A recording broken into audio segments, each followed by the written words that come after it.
মৰমৰ ছাত্ৰ ছাত্ৰীসকল সকলোকে এডুকেশ্যনেল চেনেলটোলৈ স্বাগতম জনাইছোঁ। আজি তোমালোকৰ পাঠ 10 অখণ্ড সংখ্যা পাঠটি আৰম্ভ কৰিবলৈ ওলাইছোঁ। অখণ্ড সংখ্যা ইণ্টেজাৰ্ছ। কোনবোৰ সংখ্যাক অখণ্ড সংখ্যা বুলি কোৱা হয়? তোমালোকে পাইছিলা কি সংখ্যা পাইছিলা? তোমালোকে নেচাৰেল নাম্বাৰ, স্বাভাৱিক সংখ্যা পাইছিলা, নেচাৰেল নাম্বাৰ। কোনবোৰ স্বাভাৱিক সংখ্যা বা নেচাৰেল নাম্বাৰ আছিলে? তোমালোকে পাইছা 1 2 3 4 5 ইত্যাদি। এইখিনি নেচাৰেল নাম্বাৰ বুলি ক'লে তোমালোকে 1ৰ পৰা আৰম্ভ হয়, হয়নে? 1ৰ পৰা আৰম্ভ হয়। তাৰপিছত কি পাইছিলা? হোল নাম্বাৰ, পূৰ্ণ সংখ্যা। পূৰ্ণ সংখ্যা কিহৰ পৰা আৰম্ভ হৈছিলে? শূন্যৰ পৰা। 0 1 2 3 4 ইত্যাদি। নেচাৰেল নাম্বাৰ বুলি ক'লে 1ৰ পৰা আৰম্ভ হয় আৰু হোল নাম্বাৰ বুলি ক'লে 0ৰ পৰা আৰম্ভ হয়। তাৰপিছত পজিটিভ নাম্বাৰছ কোনবোৰ?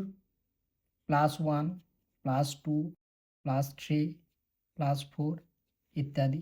এইবিলাক হৈছে কি? পজিটিভ নাম্বাৰ, ধনাত্মক সংখ্যা। তাৰপিছত কি পাইছিলা? নিগেটিভ নাম্বাৰ, ঋণাত্মক সংখ্যা। কোনবোৰ ঋণাত্মক সংখ্যা? -1 -2 -3 -4 এইবিলাক ঋণাত্মক সংখ্যা। এতিয়া এই গোটেইখিনিকে কি বুলি কোৱা হয়? ইণ্টেজাৰ্ছ, অখণ্ড সংখ্যা। এই গোটেই সংখ্যাখিনি একেলগে কি বুলি কোৱা হয়? ইণ্টেজাৰ্ছ। অৰ্থাৎ ইণ্টেজাৰ্ছ বুলি ক'লে কোনবোৰ হ'ব? 0 হ'ব, +-1 হ'ব, +-2 হ'ব, +4 হ'ব, -4 হ'ব, +-4 হ'ব, +-5।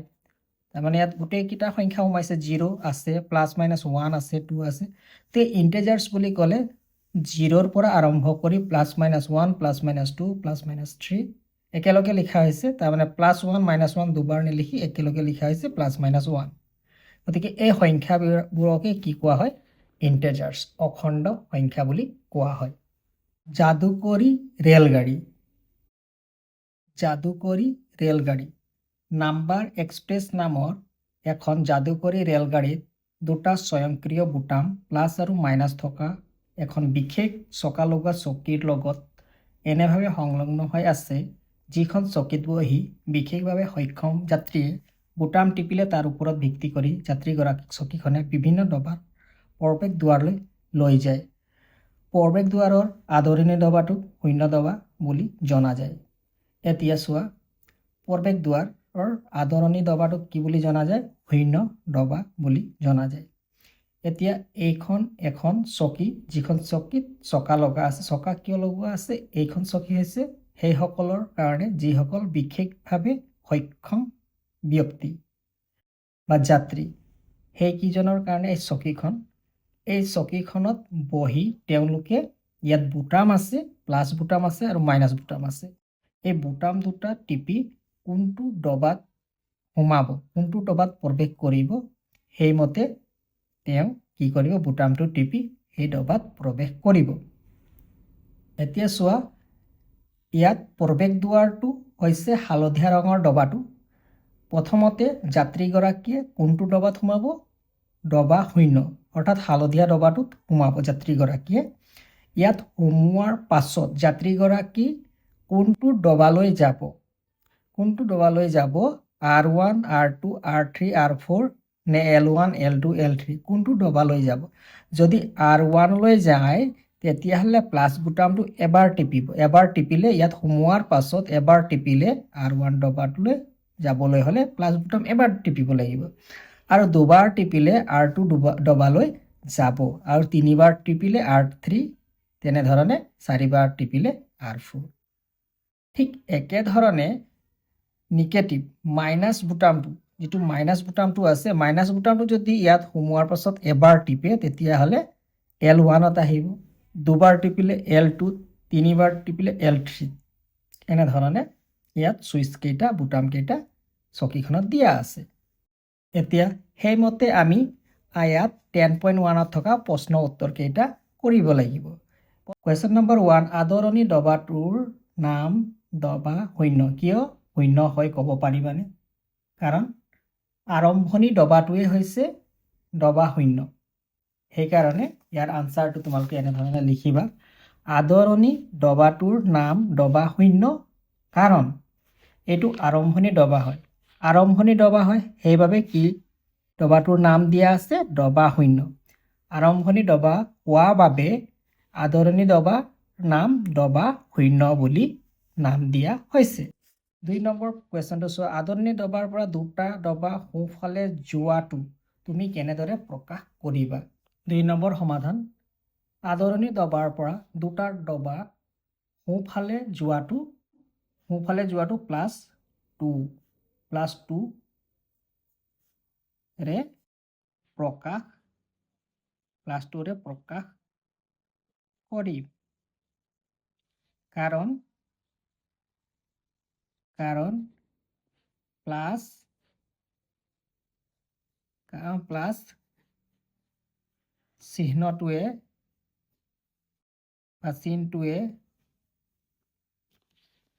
প্লাছ চিহ্নটোৱে শূন্য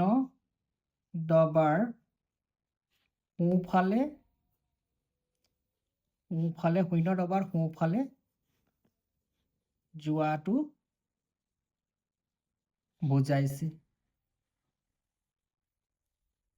গতিকে 2 নম্বৰৰ উত্তৰটো হ'ব আদৰণি ডবাৰ পৰা দুটা ডবা সোঁফালে যোৱাটো প্লাছ 2 ৰে প্ৰকাশ কৰিম কাৰণ প্লাছ চিহ্নটোৱে শূন্য ডবাৰ সোঁফালে যোৱাটো বুজাইছে আৰু দুটা ডবা সেইকাৰণে 2 লিখা হৈছে।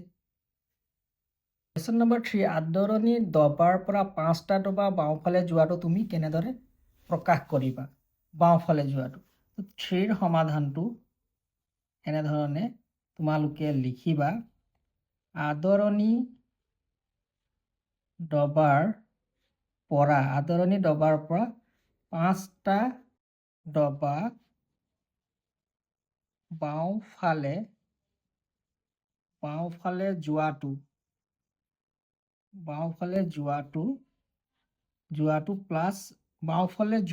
-5 ৰে প্ৰকাশ কৰিম কাৰণ মাইনাছ চিহ্নটোৱে শূন্য ডবাৰ বাওঁফালে যোৱাটো বুজাইছে আৰু 5টা ডবা গতিকে 5 লিখা হৈছে আৰু মাইনাছ চিহ্নটোৱে কি বুজাইছে? বাওঁফালে যোৱাটো বুজাইছে। গতিকে ইয়াৰ আনসাৰটো আদৰণি ডবাৰ পৰা 5টা ডবা বাওঁফালে যোৱাটো -5 ৰে প্ৰকাশ কৰিম কাৰণ এই মাইনাছ চিহ্নটোৱে শূন্য ডবাৰ বাওঁফালে যোৱাটো বুজাইছে। এয়া হৈছে 3 নম্বৰৰ আনসাৰ। কুৱেশ্যন নম্বৰ 1, যদি সীমা +3 ডবাত থাকে আৰু বিশেষ চকা লগোৱা চকীত -2 টিপে তেন্তে তেওঁ কোনটো ডবাত উপনীত হ'ব? ডবা স্থানান্তৰিত হোৱাটো গাণিতিকভাৱে প্ৰকাশ কৰা। কোনটো ডবাত পাব? যদি -2 টিপে, যদি আমি ছবিখনত চাওঁ ই কোনটো ডবাত আছিলে? 3 নম্বৰ ডবাত ইয়াত আছিলে +3। যদি সীমা এইটো ডবাত থাকে আৰু ইয়াৰ পৰা কি কৰিব? দুবাৰ -2 টিপিব। দুবাৰ -2 টিপিলে এবাৰ টিপিলে মাইনাছ ইয়াত আহিলে আৰু এবাৰ টিপিলে মাইনাছ ইয়াত আহিলে। দুবাৰ -2 টিপিলে এবাৰ দুবাৰ। তো কোনটো ডবাত আহি পাব? R1 ডবাত। তো ইয়াৰ আনসাৰটো হ'ব 1ৰ আনসাৰটো হ'ব R1 ডবাত উপনীত হ'ব। ইয়াক গাণিতিকভাৱে প্ৰকাশ কৰিলে কোনটো ডবাত আছিলে? +3। গাণিতিকভাৱে প্ৰকাশ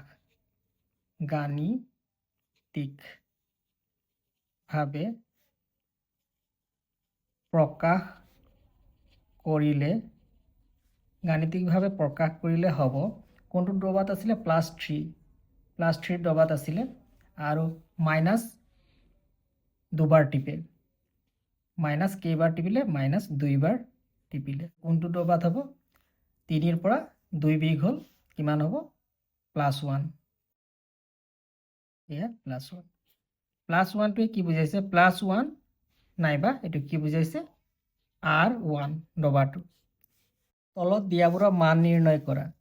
+2 প্লাছ 2 ইয়াত প্লাছ গোটেইকেইটা চিন প্লাছেই আছে গতিকে যোগ কৰিব লাগিব প্লাছ প্লাছ গোটেইকেইটা 2 1 3 ইয়াত 3 লিখিবা তাৰপিছত প্লাছ 3 আছে আৰু ইয়াত মাইনাছ 4 আছে কি আছে চোৱা প্লাছ 3 আছে আৰু ইয়াত কি আছে মাইনাছ 4 আছে তাৰমানে সোঁফালে 3 ঘৰ গ'ল 0ৰ পৰা সোঁফালে কেই ঘৰ গ'ল 3 ঘৰ গ'ল তাৰপিছত বাওঁফালে কিমান ঘৰ আহিলে 4 ঘৰ অৰ্থাৎ ই ক'ত পাব -1ত পাব -1ত কোনটো ডবাত পাব -1ত -1 লিখিবা 0 প্লাছ 3 0ৰ পৰা সোঁফালে কেইটা ঘৰ গ'ল 3 নম্বৰ ডবা R3 এই দুটা যোগ কৰিলে 3 হ'ব -3 অৰ্থাৎ 0ৰ পৰা বাওঁফালে 3 নম্বৰ ডবাটো লৈ গ'ল 3ৰ পৰা আকৌ +2 টিপিলে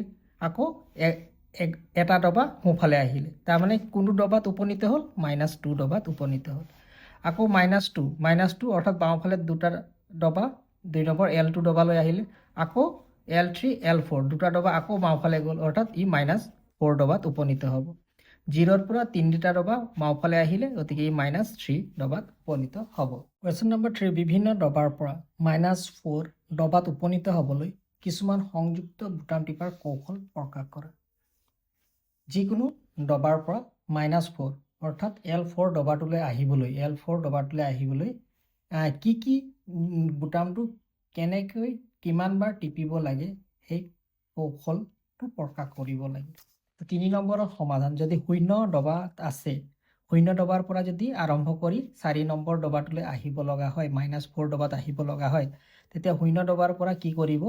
-4 কিমানবাৰ টিপিব 4 বাৰ টিপিব 4 বাৰ টিপিলে ই কোনটো ডবাত উপনীত হ'ব 4 নম্বৰ ডবাত -4ত উপনীত হ'ব যদি যাত্ৰীজনে -2 অৰ্থাৎ 2 নম্বৰ ডবাটোত আছে L2 ডবাত আছে তেতিয়া L2 ডবাৰ পৰা আৰু কেইটা ডবা আহিব লাগিব এটা দুটা বাওঁফালে দুবাৰ আহিব লাগিব ই দুবাৰ টিপিব লাগিব -2 কেইবাৰ টিপিব লাগিব দুবাৰ টিপিব লাগিব তেতিয়া ই L4 অৰ্থাৎ -4 ডবাটোত আহি পাব বাওঁফালৰ -4 হ'ব অৰ্থাৎ L4 ডবাটোত আহি পাব উপনীত হ'ব যদি R1ত থাকে ই কেইবাৰ টিপিব লাগিব যাতে ই 4 নম্বৰ -4 অৰ্থাৎ L4 ডবাটোত আহি পায় ই মাইনাছ কিমানবাৰ টিপিব লাগিব 5 বাৰ টিপিব লাগিব -2 কিমানবাৰ টিপিব লাগিব 5 টাইমছ টিপিব লাগিব তেতিয়া ই কোনটো ডবাত আহি পাব 4 ডবাত আহি পাব যদি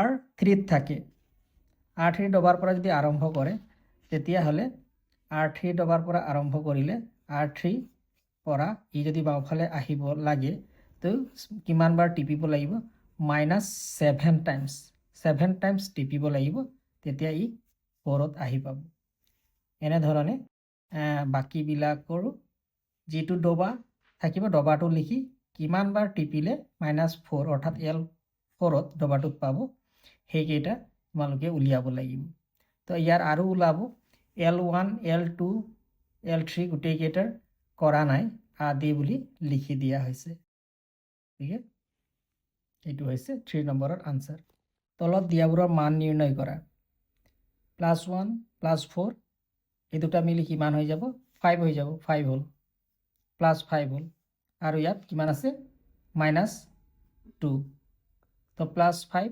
-2 কিমান পাবা 3 +3 পাবা